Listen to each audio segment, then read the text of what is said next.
Okay, let's go live now to Birmingham in the United Kingdom. David Dunn is a professor of international politics at the University of Birmingham. Welcome to you, David.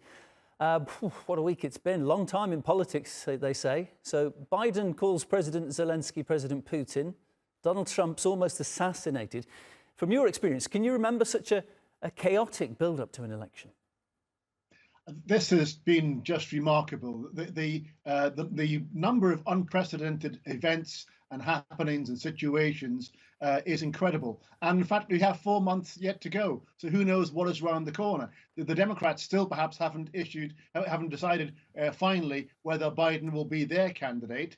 There are issues still ongoing there, despite his aggressive attempts to cling on to the nomination. But given the pace of events, it's entirely unwise to bet money on what the results of any aspect of this race, given how tumultuous it is. I mean, we could add to that the fact that the court in Florida dropped the documents case. The Supreme Court has announced that Trump has presidential immunity. There's a whole range of events that have made this a very busy news month and a very fortunate month for Donald Trump in many ways. I mean, he couldn't have hoped for a better set of results. And in fact, actually, although he came very close to death, the fact that he miraculously survived this is seen by many as an indication of both his vitality, the way he responded,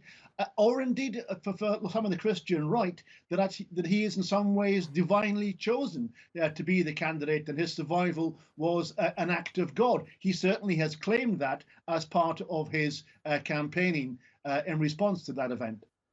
Yeah, the margins are so fine, aren't they, between what could have been an absolute, well, just a horrific day for Donald Trump. And in fact, as you suggested there, this could actually play very well for him in political terms. I want to go back to something you said about Joe Biden there, because I remember a few days ago, it felt as though the vultures were starting to circle for him. He'd made yet another gaffe. And then there were whispers that, you know, some of his own kind of supporters within the party were thinking his time is up now. Then we got the celebrity endorsements from people like George Clooney being withdrawn, Clooney saying, you know, this is not the guy that I was voting for a few years ago. Do you think there is still an opportunity for someone else to usurp Biden as being the candidate for the Democrats? There is an opportunity. There was a window about 3 or 4 weeks before the Democratic convention in Chicago in August. If that window is used to replace him, then they could potentially have a more credible candidate, because one of the consequences of the fact that Clooney and Michael Douglas and various congressmen criticizing Biden rather, is that actually he is damaged from his own side. There's friendly fire against Biden, and therefore he is damaged goods and problematic goods and risky goods going into the next 4 months. So there is still an opportunity. I imagine that the aggressive way that Biden's come back and trying to secure his position will buy him some time. Ironically, the attempted assassination will buy him time, because they wouldn't want to be seen to be panicking in response to the bump that Trump has got from events in Pennsylvania. So they may well be will have to wait their time. But it also allows them actually to plot in silence, to plot behind the scenes. I imagine that the issue hasn't gone away, because many donors, including Abigail Disney, the heir to the Disney fortune, and many other super donors, have indicated their unwillingness to support Biden going forward. And as a consequence of that, if his source of finance dries up, then his candidacy becomes problematic. So there is still an opportunity to remove Biden if there is a willingness on the part of the Democratic Party to wield the knife. Of course, it's also possible that for fear of the fear within the Democratic Party is that Trump is now unassailable, that he is now so far ahead that many of the candidates who would replace him may be reticent about coming forward because they want to have their one chance after Trump has left the scene. So it may well be the case that there is a reluctance within the Democratic Party, but really we have to wait and see. And again, as your questions indicate, no one would speculate as to where this twisting, turning presidential race goes next. Let's just speak very briefly, if you can, please, David, about JD Vance, the Ohio Senator that Donald Trump's named as his running mate. He was his fierce critic. I mean, he basically said he thought he was stupid and he didn't really believe in him ethically. Has Vance just sold out? Has he done this for his own political career, or is it some other interpretation?